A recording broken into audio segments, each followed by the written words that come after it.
ಬಿಸ್ಮಿಲ್ಲಾಹಿರ್ ರಹ್ಮಾನಿರ್ ರಹೀಮ್. ಖದೀಜಾ ರಲಿಯಲ್ಲಾಹು ಅನ್ಹಾರ ಬಗ್ಗೆ ಪ್ರವಾದಿಗಳು ಹೇಳಿದಂತಹ ಪ್ರಶಂಸೆಯ ಮಾತುಗಳನ್ನು ನೋಡಿ. ಆಮನತ್ ಬಿಹಿ ಆಮನತ್ ಬಿ ಇದ್ ಕಫರ ಬಿ ಅನ್ನಾಸ್, ನನ್ನನ್ನು ಜನರು ನಿಷೇಧ ಮಾಡಿದಾಗ ಖದೀಜಾ ರಲಿಯಲ್ಲಾಹು ಅನ್ಹಾ ನನ್ನಲ್ಲಿ ವಿಶ್ವಾಸವನ್ನು ಇರಿಸಿದರು. ವಸದ್ದಕತ್ನಿ ಇದ್ ಕರ್ರಬನಿ ಅನ್ನಾಸ್, ಜನರು ನನ್ನನ್ನು ಸುಳ್ಳಾಗಿಸಿದ್ದಾಗ ಅವರು ನನ್ನನ್ನು ಸತ್ಯವಾಗಿಸಿದರು. ನನ್ನ ನಬೂವತನ್ನು ಒಪ್ಪಿದ್ರು, ಪ್ರವಾದಿತ್ವವನ್ನು ಅಂಗೀಕಾರ ಮಾಡಿದರು.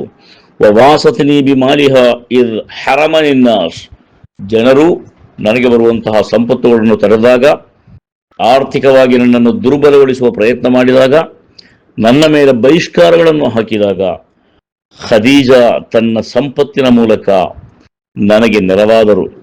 ವರಜಕನಿ ಅಲ್ಲಾಹು ಅಜ್ಜ ವಜಲ್ಲ ವಲದಹ ಇದ್ ಹರಮನಿ ಔಲಾದು ನಿಸಾ, ರಜಕನಿ ಅಲ್ಲಾಹು ಅಜ್ಜ ವಜಲ್ಲ ಉಲ್ದಹ, ನನಗೆ ಪ್ರವಾದಿ ಸಲ್ಲಲ್ಲಾಹು ಅಲೈಹಿ ವಸಲ್ಲಂ ಹೇಳ್ತಾರೆ, ಆ ಖದೀಜಾ ಅವರ ಮೂಲಕ ಮಕ್ಕಳು ದೊರೆಯಿತು.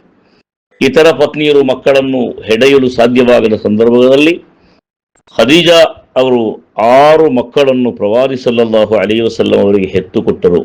ಖಾಸಿಂ, ಅಬ್ದುಲ್ಲಾ ಎನ್ನುವ 2 ಗಂಡು ಮಕ್ಕಳು, ಝೈನಬ್, ರುಕಯ್ಯ, ಉಮ್ಮು ಕುಲ್ಸೂಮ್, ಫಾತಿಮಾ ಎನ್ನುವ 4 ಹೆಣ್ಣು ಮಕ್ಕಳು. ಆ ಮೂಲಕ ಅತ್ಯಂತ ಶ್ರೇಷ್ಠವಾದಂತಹ ಒಂದು ಜೀವನ ನಡೆಸಲಿಕ್ಕೆ ಅವರಿಗೆ ಸಾಧ್ಯವಾಯಿತು.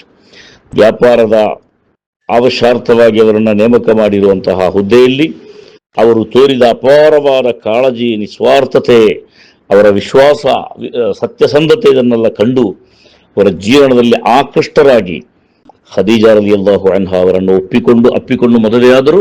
ಅದು ಜಗತ್ತಿನ ಅತ್ಯಂತ ಶ್ರೇಷ್ಠವಾದ ಮಾದರಿ ಮದುವೆಯ ಒಂದು ಉದಾಹರಣೆಯಾಗಿತ್ತು.